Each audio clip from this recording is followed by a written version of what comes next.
Ну вот, все, наливной пол готов, везде залили. Он уже высох, мы по нему ходим. Заливали вот по таким вот маячкам, которые клеются.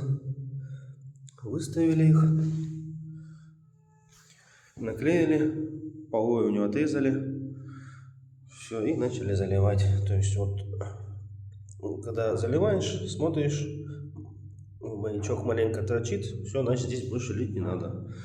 И вот таким способом заливали. Вот теперь смотрите. Вот, ставим правило. Идеально ровный пол. Идеально. Вот как мы ставим, все идеально ровно. Без маячков вы никогда в жизни не зальете наливной пол идеально ровно. У вас по-любому где-нибудь будут ямки, бугры и тому подобное. Советую заливать именно по маячкам.